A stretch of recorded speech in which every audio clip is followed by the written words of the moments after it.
This video contains news and analysis related to a recent terror attack in Kashmir. The content may include sensitive visuals and discussions that could be distressing to some viewers. Viewer discretion is advised. We strongly condemn all forms of violence and terrorism. The purpose of the content is solely to inform and create awareness based on verified reports.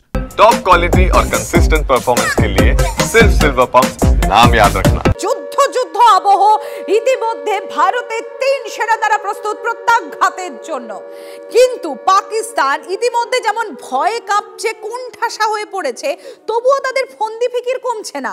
পাকিস্তানের গুপ্তচর সংস্থা ISI ষড়যন্ত্রের এবার আবারও পর্দাফাঁস।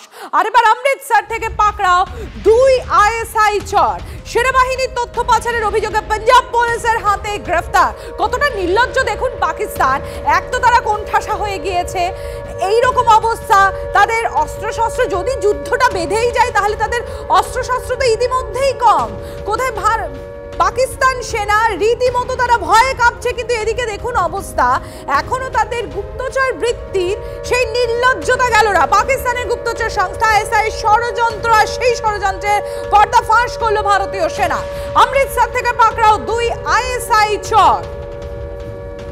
সুমন রয়েছেন আমাদের সঙ্গে, সরাসরি চলে যাবো সুমনের কাছে। সুমন, দেখো একেবারে কোণঠাসা হয়ে গিয়েছে ভারত, সব দিক থেকে ডিপ্লোম্যাটিক ওয়েতে প্রায় ভোঁতা করে দিয়েছে পাকিস্তানকে, তবুও দেখো তাদের নির্লজ্জতা একটুও কম হচ্ছে না। গুপ্তচর বৃত্তিটা তারা এখনো চালিয়ে যাওয়ারই চেষ্টা করছে।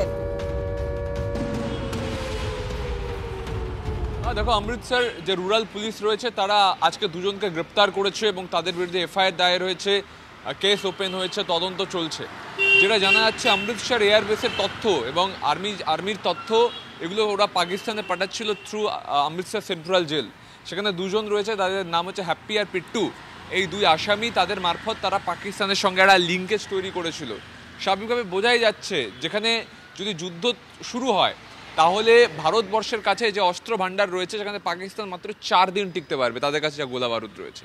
সেই জায়গায় দাঁড়িয়েও পাকিস্তান তাদের এই যে বেয়াদবিতা চালিয়ে যাচ্ছে। এবং অমৃতসর পুলিশ সন্দেহভাজন 2 ব্যক্তিকে প্রথমে জিজ্ঞাসাবাদ করে গ্রেপ্তার করে এবং তাদের সঙ্গে যে পাক গুপ্তচর সংস্থার সংযোগ রয়েছে তার একেবারে নিখুঁত প্রমাণ পাওয়া গেছে। অর্থাৎ পাকিস্তান যখন ডিপ্লোমেসিতে পেরে উঠছে না, যখন ফিনান্সিয়ালি পেরে উঠছে না, যখন কোনোভাবেই পেরে উঠছে না, তখন তারা গুপ্তচর বৃত্তি চালাচ্ছে, তাতেও ধরা পড়ে যাচ্ছে। এর আগেও পাক গুপ্তচররা বহুবার ভারতে এভাবে সন্দেহভাজন হয়েছেন, ধরা পড়েছেন। কিন্তু এই যে যুদ্ধ পরিস্থিতি এখন তৈরি হয়েছে, যেখানে পাকিস্তান তাদের জঙ্গিদের দিয়ে আঘাত করিয়েছে, ভারত প্রত্যাঘাতের জন্য তৈরি, সেখানে কিন্তু ইন্ডিয়ান আর্মি, পুলিশ, গোটা দেশ এই জঙ্গিদের বিরুদ্ধে ইউনাইটেড। ধন্যবাদ সুমন।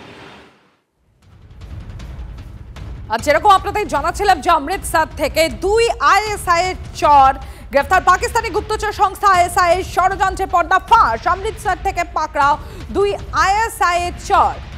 আর সীমান্তে অনুপ্রবেশের বড়সড় ছক পাঞ্চাল, একের পর এক পাকিস্তানের ফন্দি, আর সেই ফন্দির পর্দা ফাঁস করছে, ষড়যন্ত্রের পর্দা ফাঁস করছে ভারতীয় সেনা।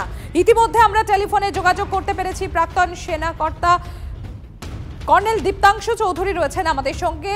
কর্নেল চৌধুরী, আপনার কাছে জানতে চাইবো, এই যে একের পর এক পাকিস্তানি ষড়যন্ত্রের পর্দা ফাঁস হচ্ছে, তারা যে ফন্দি ফিকির করছে, এক এলওসিতে তারা বারংবার সংঘর্ষ বিরতি চুক্তি লঙ্ঘন করে সেখানে কোথাও থেকে একটা জঙ্গি অনুপ্রবেশের চেষ্টা করছে, এখনো পর্যন্ত সেই চেষ্টা থেকে তারা বিরত হয়নি।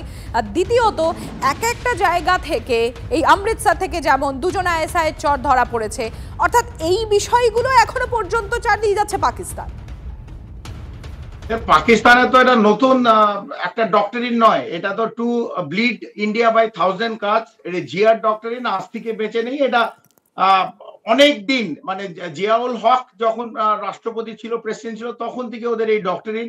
যখন 71-এ ওরা চর খেয়েছে, 65-এ চর খেয়েছে, কার্গিলে করেছে, এবং 1989 সালে যখন পণ্ডিতদের এক্সোডাস হলো, তারপর থেকে এই একইভাবে ঘটনা। 1989-এ আমরা সবাই জানি মুফতি মোহাম্মদের কন্যাকে যখন কিডন্যাপ করা হয়, এবং তারপর থেকে আজ অব্দি 2025 একইভাবে ডিফারেন্ট টেমপ্লেটে সেই ডক্টরিনের বিভিন্ন ভাবে ওরা চালিয়ে যাচ্ছে। কোনো সময় এই সাধারণ পর্যটকদের মারে, কোনো সময় সিআরপিএফ এ পুলওয়ামায় আমরা 40 জনকে দেখেছি তাদের মৃত্যুবরণ করতে, আমরা 26/11 দেখেছি, আমরা জার্মান বেকারি দেখেছি, আমরা দিল্লিতে ব্লাস্ট দেখেছি। তো এটা আমরা দেখছি, এবং ভারত যথা সময়ে যেরম করা উচিত একইভাবে করতে। যেমন পাকিস্তান এই সিজ ফায়ার লঙ্ঘন করতে আমার ক্যামেরার সামনে বলতে কোনো আপত্তি নেই। আমার ভারতবর্ষীকে যে যেখান থেকে দেখতে বিশ্বে আমরাও একইভাবে ওদের মারছি। আমরা যদি ওরা লঙ্ঘন করে তার 10 গুণ বেশি fire either from motor or from shelling আমাদের তরফ থেকে আমরা আমাদের এই যে আমরা দ্বিধা করি যে ভারতবর্ষ পাকিস্তানের ওপর প্রহার করছে, শুধুই ওরাই মানে সিজ ফায়ার করছে, যদি ওরা করে তার যোগ্য জবাব ভারতবর্ষ প্রত্যাঘাত ভাবে দিচ্ছে এবং ওদের যে লাইন অফ কন্ট্রোলের সামনে যত পোস্ট ঘুরিয়ে দিয়েছি আমরা এবং তাদের একটা যে সিচুয়েশন রিপোর্ট যেটা সন্ধ্যেবেলা ওদের next headquarter deep headquarter core হেডকোয়ার্টারে পাঠায়, সেখানে পরিষ্কার লিখেছে অ্যামিনেশন শর্টেজ, আমাদের এতজনের ইনজোর্ড হয়েছে, আমাদের এত আহত, উই নিড রিএনফোর্সমেন্ট। তো আমরা জানি যে পাকিস্তানের লাইন অফ কন্ট্রোলে কি অবস্থা, ওদের অ্যামিনেশন আর্মস অ্যামিনেশনের নেই। এই জায়গা থেকে দেখুন আইএসআই কয়েকটা কম পড়ে গিয়েছে, একেবারে ভাড়ারেও টান পড়ে গিয়েছে। যেটা আগে বলা হচ্ছিল যে টেনে টুনে হয়তো 17 দিন যুদ্ধ তারা করতে সক্ষম হবে, এখন তো যা অবস্থা তাতে দেখে জানা যাচ্ছে যে 4 দিন মোটে তারা যুদ্ধ করতে সক্ষম হবে। কর্নেল চৌধুরী একটু সঙ্গে থাকুন, আরো একটা বিষয় আপনাদের সামনে আমরা তুলে ধরবো।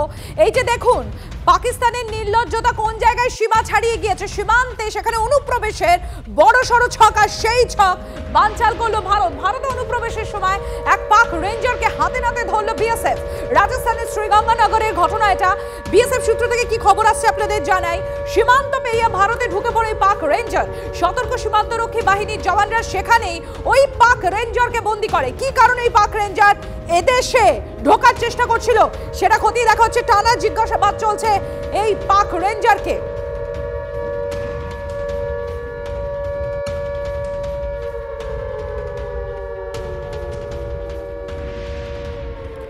আর আমরা একবার আপনাদের জানাই যে গত 23শে এপ্রিল, অর্থাৎ একটু পিছিয়ে নিয়ে যাই আপনাদেরকে, 23শে এপ্রিল আপনারা জানেন পূর্ণাম সাউ রিশরাজ জওয়ান পাক রেঞ্জারের হাতে গ্রেফতার হয়েছিল, বন্দী হয়েছিল এবং তারপর ফ্ল্যাগ মিটিং বারংবার হয়েছে, কিন্তু এখনো পর্যন্ত পূর্ণামকে ফেরানোর ব্যাপারে কোনো ইতিবাচক কথাবার্তা বা কোনো সম্মতি পাকিস্তানের তরফ থেকে দেখানো হয়নি।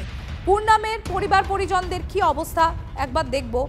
সৌভিক আমাদের প্রতিনিধি রয়েছেন পূর্ণাম সাহের বাড়ি থেকে। সৌভিক, বহুদিন কেটে গিয়েছে, বেশ অনেক দিন হয়ে গিয়েছে, একের পর এক ফ্ল্যাগ মিটিং হচ্ছে, কিন্তু পাকিস্তানের তরফ থেকে এখনো পর্যন্ত কোনো ইতিবাচক পদক্ষেপ দেখা যায়নি বা কোনো সম্মতি পাওয়া যায়নি। কি অবস্থা পূর্ণাম সাহের বাড়ির লোকজন, তারা কি বলছেন, তারা কতটা উদ্বেগে?